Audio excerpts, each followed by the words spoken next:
I was going to make a Facebook post this morning about self-care, especially with a lot of people working from home and having to be by themselves. And I decided, especially after the announcements this afternoon, I might just do a video because I found out I had a lot to say on the topic. I just think with the lack of routine that we're all about to go through and this massive disruption to our daily lives, looking after our mental health is actually going to be as important as looking after our physical health. So I know for a lot of people, self-care is about like having a bubble bath and like binge watching Netflix and getting a manicure, and it can be those things.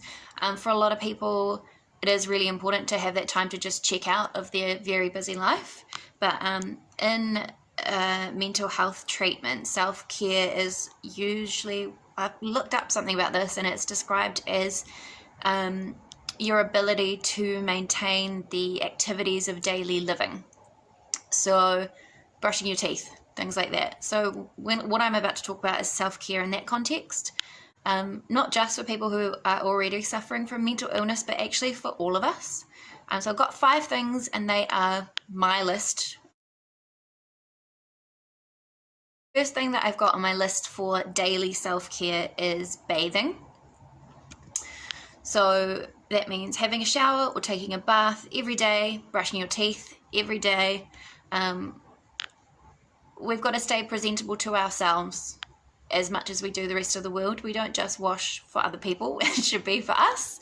And it's kind of nothing that drags you down like feeling gross. And that, to me, also I think it's worth mentioning that that's like reasonable bathing. Once a day is fine. You don't need to wash every time you open your front door or open your back door or hug your sister as you walk down the hallway. Excessive hand washing, excessive showering are actually going to be counterproductive for a lot of people. Bathing once a day is totally fine. The next thing is getting dressed. I did actually have this fleeting thought this morning, if I go into self-isolation, maybe I could do day pajamas and night pajamas. But actually, I don't think that that's a good idea. It's important to get dressed every day. I think it's important to tell our brain, hey, sleep time and hanging out on the couch time is over and it's now wake time and we're going to get some stuff done. I just think making that distinction that, okay, it's daytime now, I'm not going to let all the days blur into one, I'm going to get dressed as if I was going to leave the house. The next thing is eating. 3 meals per day. Don't forget to eat, it's very important. Without a routine, and if I'm stressed, sometimes I can forget to eat. So one tip is to set an alarm on your phone for breakfast, lunch and dinner, or even for breakfast, lunch, dinner and snacks. I think that's especially important if you are suffering from either anxiety or depression that cause you to lose your appetite, or if you are recovering from an eating disorder and find that you're not quite in tune with your appetite cues yet. It will also help you maintain a routine. It's important to eat lots of vegetables, lots of healthy proteins and complex carbohydrates to keep your immune system strong. Not everyone finds it easy to cook 3 times a day, especially if you had any of the above mentioned mental illnesses or any other mental health conditions. It can be really hard to be motivated.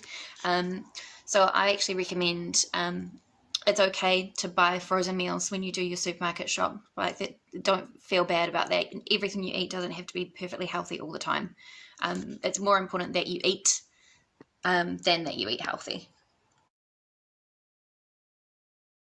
The 4th thing on my list is exercise. So you can do things like online yoga classes, online fitness classes, but you can also go for a walk. I actually had a chat with my GP about this morning, and she said, well, you can't go on out into your walking group or something like that you might normally have done. You can go out with your flatmates or your siblings or parents or whoever it is you're living with at the moment, and you can go for a little drive to the beach or to the park and go for a walk.